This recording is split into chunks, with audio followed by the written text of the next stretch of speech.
ভাই, LSG versus SRH ম্যাচে কি খেলা দেখালো! দুটা টিমই সেরা খেলা দেখিয়েছে, কেউ কাউকে ছেড়ে কথা বলেনি, দুটা টিমই একবারে টক্করের খেলা দেখিয়েছে। এই ম্যাচে বলতে গেলে সব থেকে বেশি ভালো পারফরমেন্স দিয়েছে মোহাম্মদ শামি। সে কতটি ডট বল খেলিয়েছে, আর মাত্র নয়, মনে হয় নয়, যতদূর জানি 9 রান দিয়ে দুটা উইকেট নিয়েছে, দুটা না তিনটা এরকম। মোহাম্মদ শামি এই ম্যাচে সেরা খেলেছে। এসআরএইচ টিম প্রথম দিকে ব্যাটিংয়ে ভালো করতে পারছিল না, কিন্তু হেনরি ক্লাসেন আসার পর থেকে হেনরি ক্লাসেন আর নীতিশ কুমার রেড্ডি সেরা খেলা দেখিয়েছে।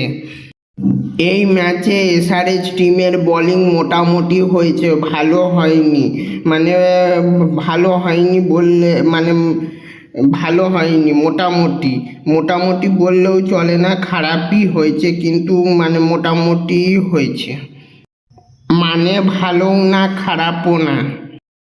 আর এসআরএইচ টিমের ফিল্ডিং কিপিং এটাও ভালো হয়েছে।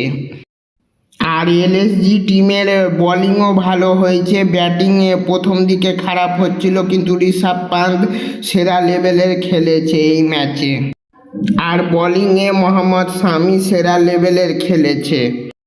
আর এলএসজি টিমের ফিল্ডিং কিপিংও সেরা লেভেলের হয়েছে। দুটা টিমকে টক্কর দিয়েছে, কিন্তু এসআরএইচ টিমের বোলিংটা আর একটু ভালো করতে হবে।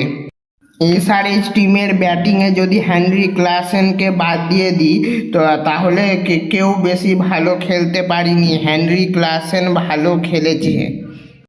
কোনো সময় মনে হচ্ছিল এসআরএইচ টিম জিতবে, কোনো সময় মনে হচ্ছিল এলএসজি টিম জিতবে, আবার পরে মনে হচ্ছে এসআরএইচ জিতবে, ফের মনে হচ্ছিল যে এলএসজি টিম জিতবে। লাস্ট অবধি এলএসজি টিম জিতে এলো আর এসআরএইচ টিম হেরে গেল।